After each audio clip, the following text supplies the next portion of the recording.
রৈশাবাড়ী RD ব্লকের অন্তর্গত রৈশাবাড়ী community hall গড়ে প্রাণী সম্পদ বিকাশ দপ্তরের উদ্যোগে একদিনব্যাপী শিক্ষা প্রশিক্ষণ করা হয়। উক্ত শিবিরে প্রায় 150 জন উপস্থিত থেকে প্রশিক্ষণ নেয়। এই শিবিরে প্রাণী সম্পদ বিকাশ দপ্তরের বিভিন্ন আধিকারিকরাও উপস্থিত ছিলেন। এদিন বোয়ালখালী পঞ্চায়েতের 6 জন সুবিধাভোগীদের 3টি করে শূকর ছানা এবং খাদ্য ঔষধ সামগ্রী তুলে দেওয়া হয় এদিন প্রাণী সম্পদ বিকাশ দপ্তরের উদ্যোগে। এই প্রাণী সম্পদ বিকাশ দপ্তরের উদ্যোগে এই ধরনের কর্মসূচিকে কেন্দ্র করে সাধারণ মানুষের মধ্যে ব্যাপক উৎসাহ উদ্দীপনা লক্ষ্য করা যায়।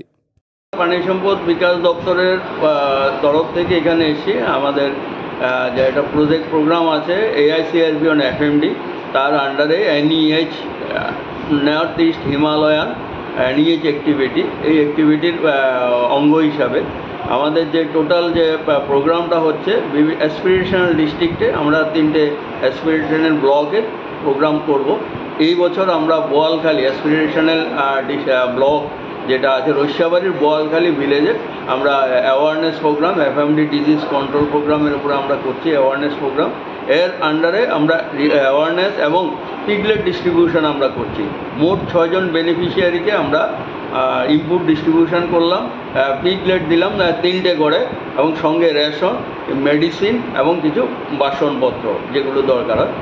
আশা করি আমরা কিছুদিন পরে আবার আসবো, ওদের যে ডেভেলপমেন্টটা আমরা দেখবো, ওরা কীভাবে শূকর পালন করছে এবং ওদের থেকে আমাদের যেটা মূল বক্তব্য ওদেরকে পভার্টি লাইনের উপরে ওঠানো, যাতে দারিদ্র্য সীমার নিচে উপরে ওরা উঠতে পারে। এই উদ্দেশ্য নিয়ে আমাদের এই প্রোগ্রামটা প্রত্যেক বছরই আমরা এক একটা অ্যাসপিরেশনাল ব্লকের এক একটা পার্টিকুলার ভিলেজে আমরা করে থাকি। বোয়ালখালীতে এবার করলাম, সামনের বার হয়তো আমরা গন্ডাছড়া করতে পারি। এটা হচ্ছে বোয়ালখালী ভিলেজের, বোয়ালখালী যে ভিলেজ আছে ওটার আন্ডারে 6 জন বেনিফিশিয়ারিকে আমরা পিগলেট মানে শূকরের ছানা 3টে করে ডিস্ট্রিবিউট করলাম। এটার ফান্ডিং টোটালি হচ্ছে AICRB অন FMD, যেটা